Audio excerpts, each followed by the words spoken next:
I didn't believe in miracles until the day I discovered one hiding in plain sight. They told me, flat out, that I'd inherit nothing. Every last thing gone. My family, my legacy, erased as if I had never existed. And I believed them. At first. My name is Alex, and I grew up thinking life was simple. My grandfather had always been my hero. Quiet man, gentle eyes, stories that made you feel safe even when the world wasn't. He was old-fashioned, kept things tidy, kept secrets tucked away like fragile treasures. I never imagined one of those secrets would change my life forever. The day it all began, I was sitting in the lawyer's office. Cold, fluorescent lights buzzing overhead, the kind that makes you feel like the air itself is judging you. My parents were gone, my siblings had their own lives, and the man across the desk, the lawyer, looked at me like I was a ghost. "You understand," he said. "Your grandfather's estate has no active will in your favor.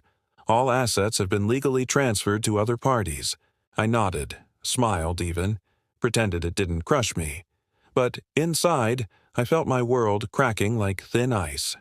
They had taken everything: my house, the furniture, the heirlooms, the small things that made life feel like it belonged to me.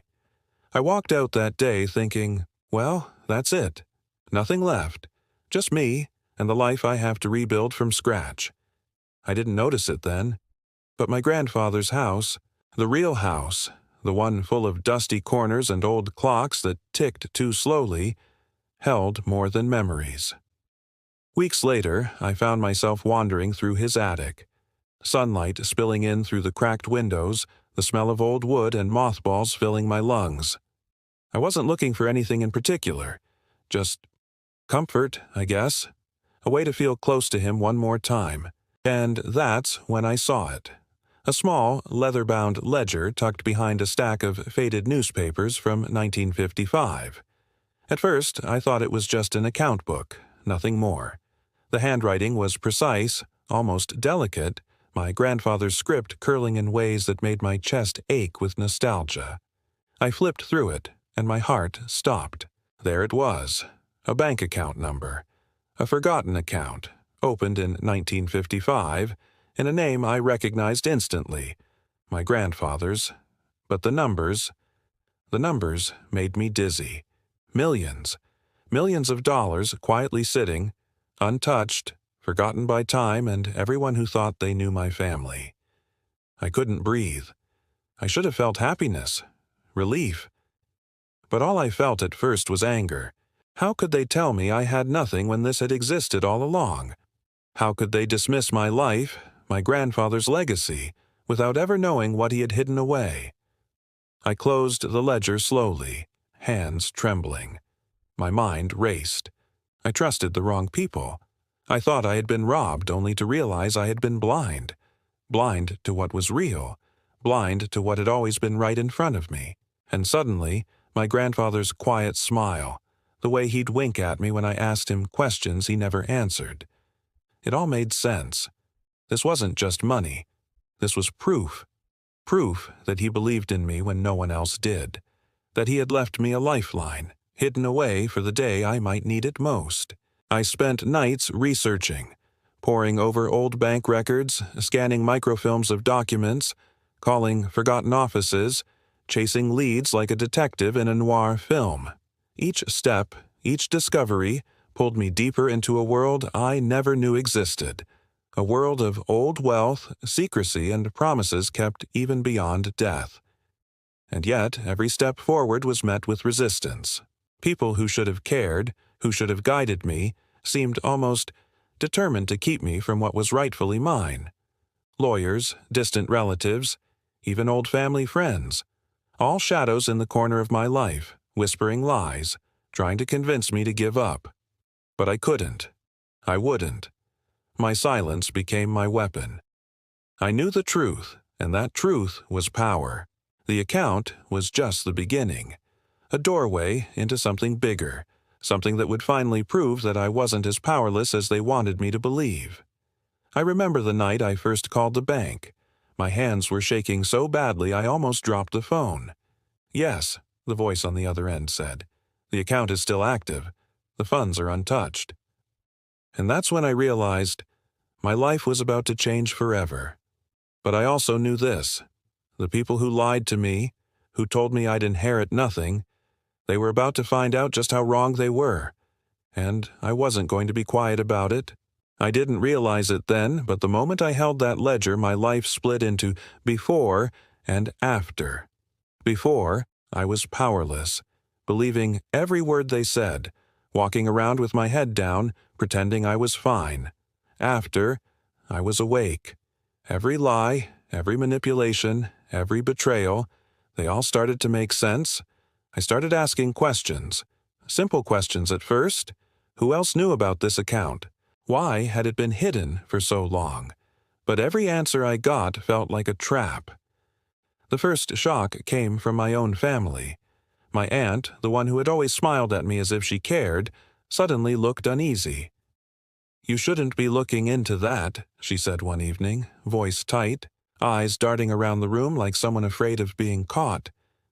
Some things are better left alone. Her warning should have made me stop. I should have walked away, handed over the ledger, pretended I never saw it. I didn't. Instead, I realized that everyone I thought I could trust had lied to me. My family, the people who were supposed to protect me, had sold me short. They told me I was powerless, that I had no inheritance, that my grandfather's legacy wasn't mine. And the worst part? They smiled while doing it, pretended it was all normal, pretended they weren't betraying me at every turn. I remember sitting alone in the attic that night. The sun had gone down, leaving the house silent except for the wind rattling the windows. I traced my grandfather's handwriting with my finger and whispered to myself, "They thought I'd stay broken." They were wrong. I started digging deeper. Old ledgers, bank records, public archives, every name, every date, every transaction. I chased them all like a detective hunting a criminal, and that's when I discovered it. The bank account wasn't just some forgotten savings. It was a fortune, untouched, growing quietly for decades. My grandfather had planned this with precision.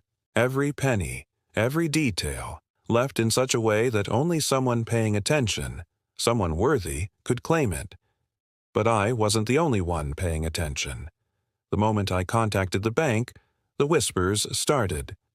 Old family friends suddenly remembered promises my grandfather had supposedly made.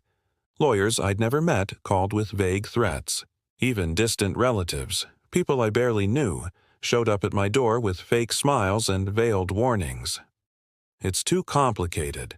Just let it go," they said. But I couldn't. I wouldn't. I realized then that this wasn't just about money. It was about justice. It was about proving that I was not the powerless kid they'd always treated me like. That I could fight back. Not with anger, not with revenge, but with truth. And that's when I learned the full extent of their betrayal. I found letters, old and yellowed with age, tucked away in places no one thought to check. Letters that my grandfather had written to various relatives, detailing his wishes, carefully explaining who should get what and why. And in those letters, their names appeared, not once, but multiple times, plotting, scheming, quietly trying to rewrite my grandfather's legacy for their own gain. I felt like the floor had been ripped from under me. These were the people I called family. These were the people who told me they loved me, and they had lied, betrayed me, taken what was rightfully mine before I even knew it existed. I remember the exact moment I made my choice. Sitting at the edge of that attic, ledger in my lap, the wind howling outside. My hands were steady now. My heart was calm. I whispered, almost to myself, "I won't let them get away with this. Not now. Not ever." I knew it wouldn't be easy. They were powerful, connected, clever. And I was.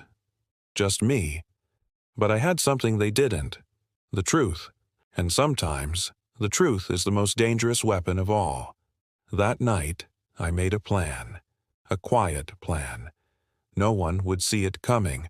My silence became my weapon. Every step I took, I moved closer to reclaiming what had been stolen from me. The first step? The bank, the account, and the knowledge that everything they had told me was a lie. Little did they know. I had already begun, and I was about to turn the tables in a way no one could have imagined. I learned early on, revenge isn't a shout. It's a whisper that becomes a roar. The ledger was my whisper. The bank was the echo waiting to be amplified. I didn't storm in. I didn't wave the ledger around shouting, "You lied to me."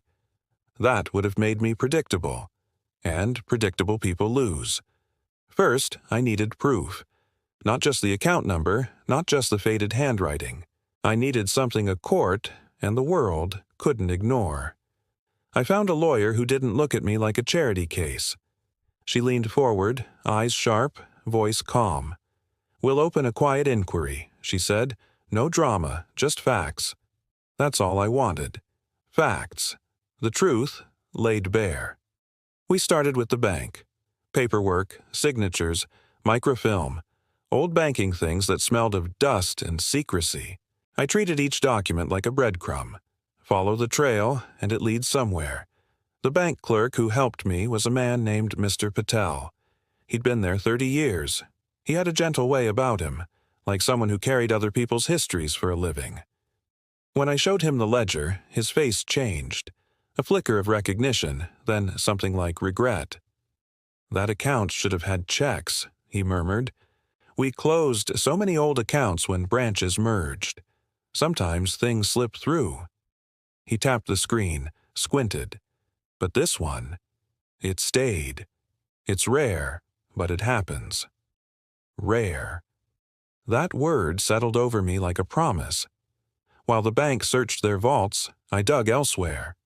Old photographs, yellowed receipts, a telegram my grandfather had sent in 1956, addressed care of the bank manager's wife. Little things that proved intent, proof that this wasn't a forgotten mistake. It was deliberate. Meanwhile, my so-called family kept circling. My aunt offered coffee with a smile that didn't reach her eyes. "You should be careful," she said as if she were the protector, not the betrayer. "There are complicated taxes, legal knots. You might end up with nothing, even if the account's real." Her words were poison wrapped in civility. I nodded and smiled back. Inside, my plan was unfolding like clockwork. I started planting seeds, the gentle kind. A whispered question at a funeral. A casual comment to an old neighbor. "Did you know Granddad had an account at the First National?" Small things, little leaks. People listened. People gossip. Gossip finds ears that matter. Then I found an ally in the most unlikely place. Mrs. Alvarez, my grandfather's old neighbor. She remembered him like a lantern remembers the night. "He used to come by with a cigar and a grin," she told me. He'd say, "For the ones who keep dreaming." She pressed an envelope into my hand. Inside, a copy of a faded deposit slip, dated 1959, signed in his hand. A pattern emerged. My grandfather had been preparing. Not for a storm, but for someone. A person he trusted to rise when he could no longer speak. With each piece of evidence, my confidence grew. The bank verified the account existed. It hadn't been cleaned out, redirected, or transferred. The money was there, accumulating interest, waiting. But money attracts vultures. As soon as the bank confirmed the account, the vultures circled. A lawyer from my aunt's side called, then a wily estate planner with a voice like velvet. "There are claims to consider," they said. "Possible intestate transfers, liens, prior assignments." Their words were a minefield built to confuse and stall. I'd expected resistance. I used it. Instead of confronting them head-on, I began to tighten the rope, legally, publicly, emotionally. We filed for a custodial hearing to determine rightful heirs. We sent certified letters. We documented every conversation. We made their lies harder to hide. And I began to speak, not loudly, but in the right places. A local columnist took interest in the human angle, the forgotten account, the quiet grandson who refused to be silent. I didn't seek headlines, but headlines found me. And headlines make people nervous. The first confrontation with my aunt happened on a wet Thursday. She arrived in a polished car, her smile as practiced as ever. I'd asked her to come by to talk about family matters. It was a lie. I wanted to watch her face when the ledger was real and the account was confirmed. She sat across from me, clutching a cup of tea like a shield. "You shouldn't have dragged people into this," she said. Her voice shook. Whether from anger or fear, I couldn't tell. I placed the deposit slip on the table. No thunder, no fireworks, just the paper between us. "You told me I'd inherit nothing," I said. Simple, true. "You told me to move on." She looked away. The act of looking away felt like a confession. "Why?" I asked softer. "Why betray him? Why betray me?" Her hands trembled. "We thought—" She started, then stopped. "We thought we were protecting the estate. Taxes, legal fights. It was easier. Easier." The word tasted empty. That night I didn't gloat. I didn't relish her guilt. I felt something stranger, a sorrow that ran deeper than anger. I had been betrayed by people whose faces I knew, but in that sorrow was fuel. I turned it into strategy. My grandfather's ledger had given me more than money. It gave me clarity, a map of where the rot had spread and how to pull it out. We kept pressing. The bank froze the account pending the hearing. The vultures barked louder. My aunt hired better lawyers. They filed motions, raised objections, tried to muddy the waters. And as the legal battle heated, another truth surfaced, one I hadn't expected. My grandfather's reasons weren't just about money. He had left clues, morals, lessons, a challenge. He'd hidden the account not because he didn't trust us, but because he wanted to teach us something. I didn't yet know what that lesson was, but I felt it humming under every deposit slip, every faded note. You must stand for yourself, even when others don't. The table was set. The pieces were moving.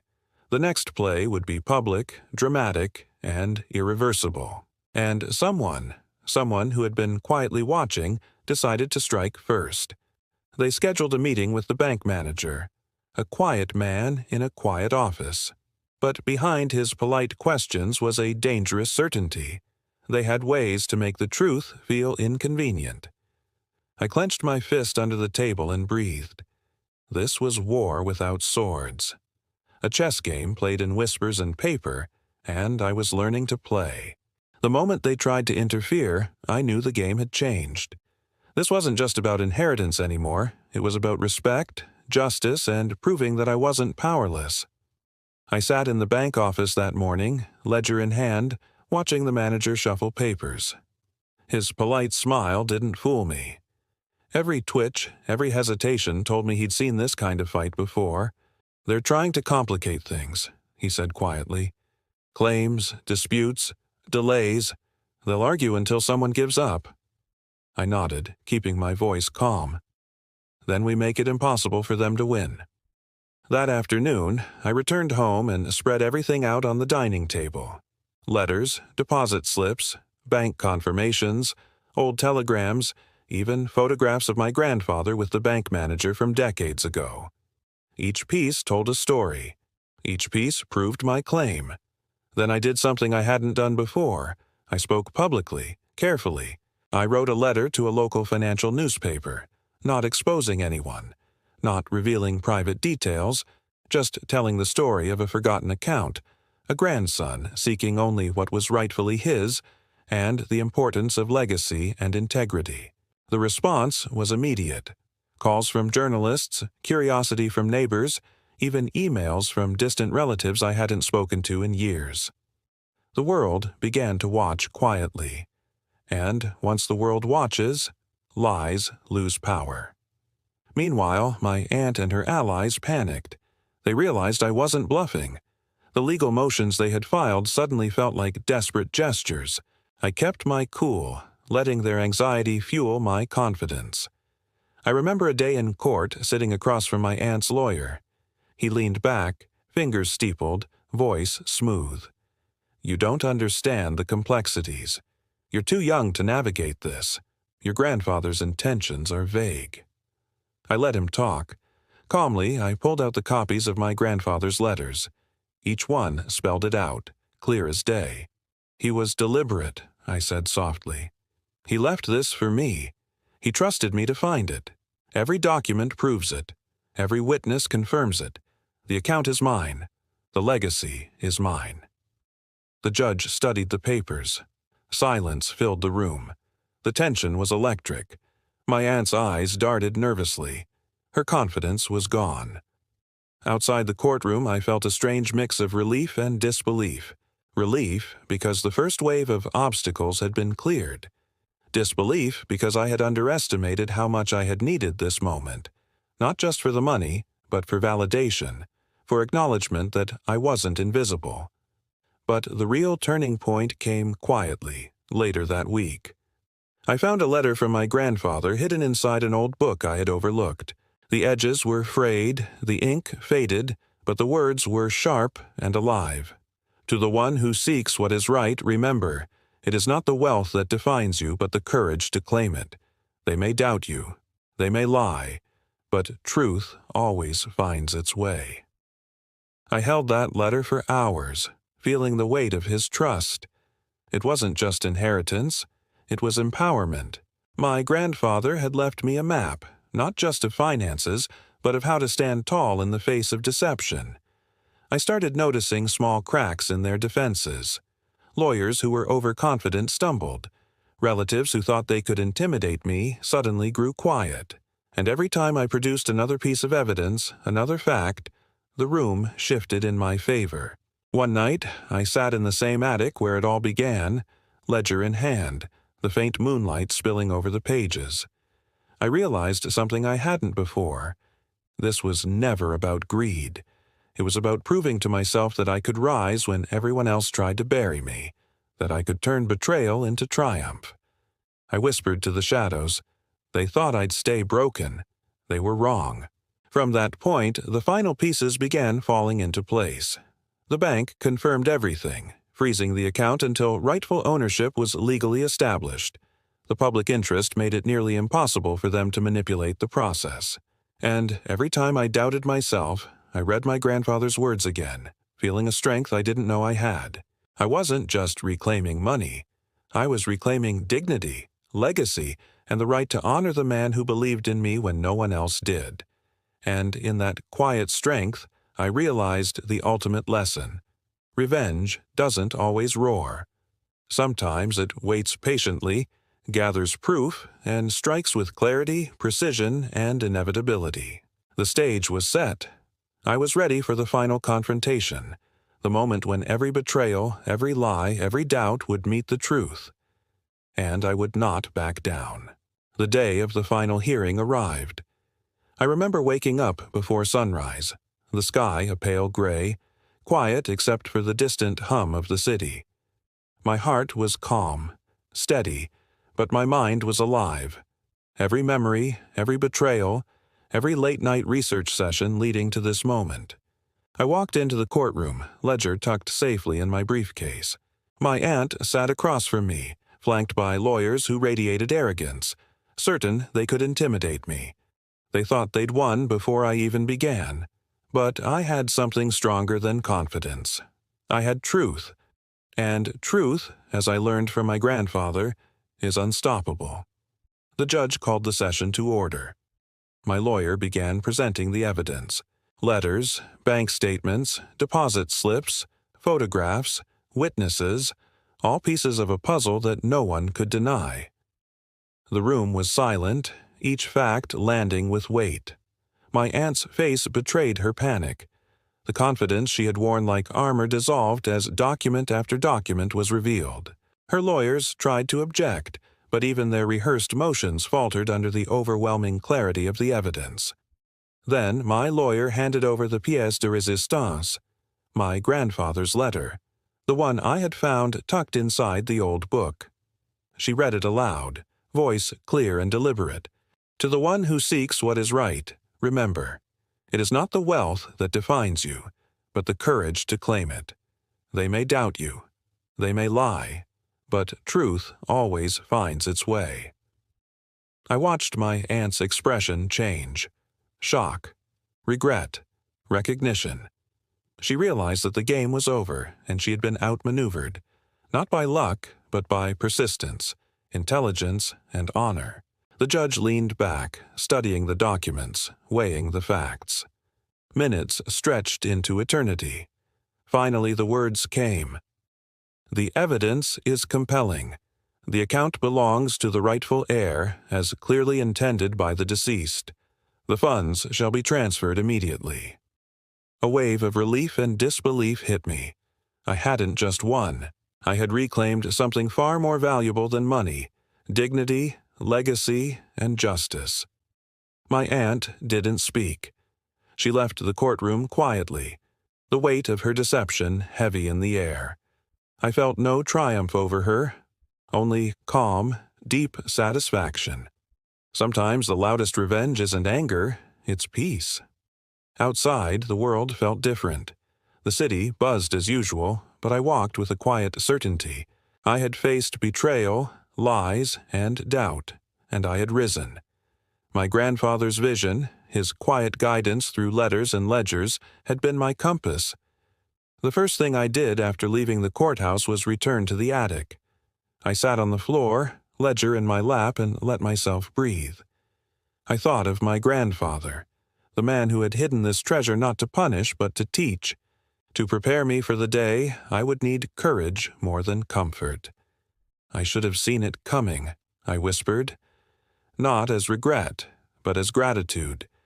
He had believed in me when no one else would. He had left me a gift far beyond wealth, a lesson in resilience, strategy, and patience. And then came the unexpected. Letters from strangers, neighbors, distant relatives who had heard of my journey. People who had never spoken to me reached out with congratulations, curiosity, even apologies. They had witnessed a story unfold that reminded them that integrity matters and that courage can rewrite destiny.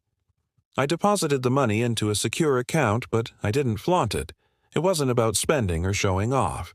It was about reclaiming what was mine and honoring the man who had trusted me to find it.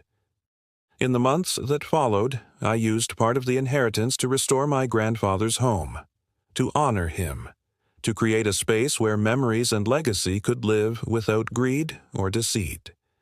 And for the first time in years, I felt whole. I had faced betrayal, navigated deception, and emerged not broken, but empowered, not angry, but vindicated, not lost, but found. I learned a lesson I will carry forever. Power isn't about wealth. It's about persistence, patience, and standing for the truth when the world tells you to give up. Sometimes walking away isn't weakness, it's preparation. Sometimes silence isn't submission, it's strategy. And sometimes the legacy of those who believed in you is stronger than all the lies the world can tell. I looked at the attic one last time, breathed in the smell of old wood and faded paper, and smiled. They thought I'd stay broken. I whispered. They were wrong. And in that moment I knew. I hadn't just inherited millions. I had inherited my grandfather's courage, his wisdom, and the proof that truth always finds its way. The storm had passed, and the silence that followed felt heavier than any courtroom tension. But it was a calm I welcomed. Not because the fight was over, it was, but because I had finally claimed my place in the story my grandfather had written long before I even knew it existed. I returned to the attic one last time, running my fingers over the ledger that had started it all. Dust motes danced in the sunlight like tiny reminders of every moment I had spent chasing truth, questioning trust, and standing up to those who had tried to bury me. I thought about my aunt, my relatives, the lawyers, even the friends who had doubted me. They had been clever, manipulative, and relentless.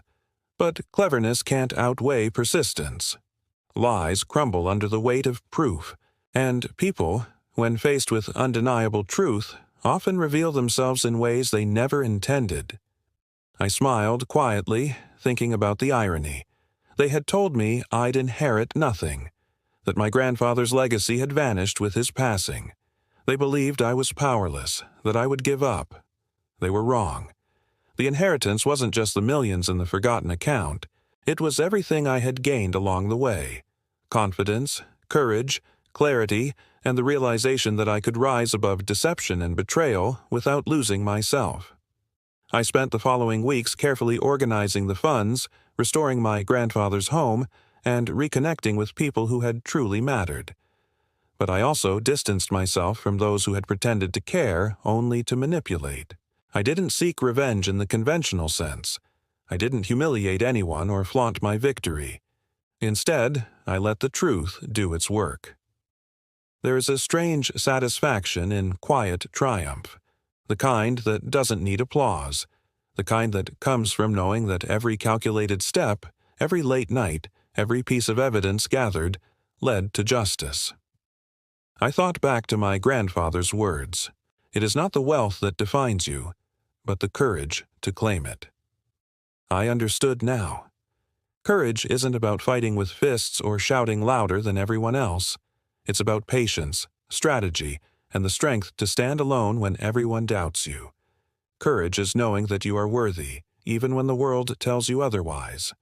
The house, once forgotten and silent, became a sanctuary. Each restored corner felt like honoring the man who had believed in me. And, in the process, I learned to honor myself as well. I didn't just inherit money, I inherited perspective. The understanding that life's true wealth lies in resilience, integrity, and the ability to rise after being cast aside. Sometimes, people will try to tell you that you are nothing, that your voice doesn't matter, that your dreams are too small, that your claim to anything is invalid. I know that feeling well. I lived it. But what I also learned is that the quiet, steadfast pursuit of truth will eventually break through the walls built by fear, greed, and deception. I often sit by the window now, looking at the sun setting over the city, thinking about the journey. The betrayal, the lies, the resistance, it all shaped me. It all taught me that sometimes the greatest victories aren't loud. They're deliberate, they're patient, they're earned. And I whispered to myself, as I always did in the attic, they thought I'd stay broken. They were wrong. I let the past settle, not as a weight, but as a lesson. The people who tried to rob me of my inheritance didn't know to succeed, not in the way they intended. They didn't break me. They didn't define me. And their deception, once so powerful, now feels like a distant shadow in the light of what I've reclaimed. In the end, the story isn't about money.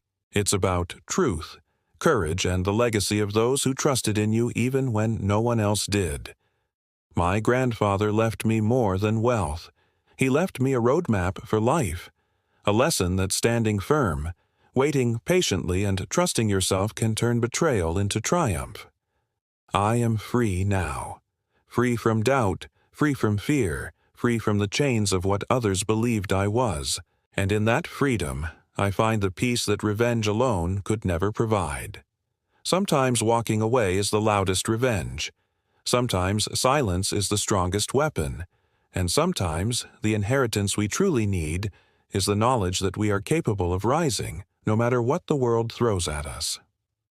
I closed the ledger one final time, tucking it safely in its place. My grandfather's secrets, his guidance, and his faith in me were no longer mysteries. They were my foundation, and for the first time, I understood the full weight of his lesson. True legacy isn't measured in dollars. It's measured in courage, truth, and the ability to stand tall even when everyone else tries to tell you that you can E.T. I stepped out into the sunlight, inhaling deeply. The city felt alive. The air felt lighter. And I felt, finally, unstoppable. Because I had inherited everything that mattered, and nothing could ever take it from me again.